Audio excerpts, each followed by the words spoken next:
هاي موكل عزيز، عامل ايه؟ اخبارك؟ يا رب تكون بخير دايما. حلقه جديده ومن كورس ازاي تشتري شقه بشكل قانوني سليم.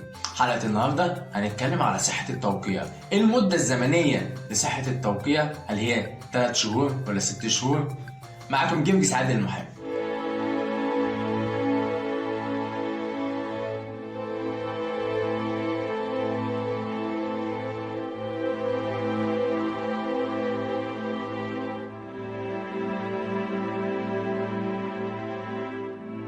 في البداية كده تعال نتكلم على قضية صحة التوقيع. قضية صحة التوقيع من القضايا السهلة جدا. القضية دي ممكن تخلص في 3 شهور وممكن تخلص في 6 شهور. طب ده متوقف على ايه؟ متوقف على الإجراءات. إيه اللي يخلي القضية دي تبقى واخدة وقت كتير أوي في المحكمة؟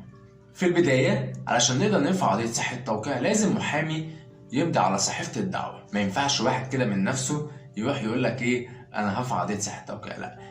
طيب ايه المستندات اللي نقدر نقدمها في قضية صحة التوقيع؟ ناخد الموضوع من اوله خالص. اول حاجة اصل العقد. تاني حاجة صحيفة دعوة موقعة من محامي. بعد كده بنروح المحكمة، بيتحدد جلسة، وبعد تحديد الجلسة بنعلن المدعى عليه. طيب المدعى عليه هنا بقى لو المدعى عليه حضر في الجلسة وأقر بصحة توقيعه على العقد، ساعتها هنقدر نقول إن الدعوة دي خلاص كده خلصت، وبكده هتاخد 3 شهور معانا. طب لو المدعى عليه ما حضرش، هنضطر إن إحنا نعلنه تاني، وبعد ما نعلنه تاني والإعلانات جت سليمة والدنيا تمام، بناخد حكم بصحة توقيع. وبعد كده في شوية إجراءات بنعملها، الإجراءات دي في مجملها كمدة زمنية بتبقى 3 شهور. وهنا الاختلاف، لو المدعى عليه حضر في الجلسة صحة التوقيع هتاخد معاك 3 شهور أو 4 شهور، طبعا على حسب كل محكمة.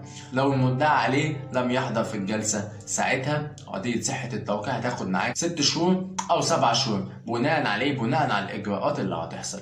يعني إحنا بنعمل إعلان وبنجيب شهادة بعد حصول استئناف، وفي قصة كده طويلة، والموضوع كله عبارة عن شوية وقت. الاختلاف في ايه؟ الاختلاف هل المدعى عليه حضر او المدعى عليه ما حضرش. لو حضر قضية صحة التوقيع هتخلص بسرعة، ولو ما حضرش ساعتها هنا في شوية اجراءات بنعملها، في مجملها كله 3 شهور.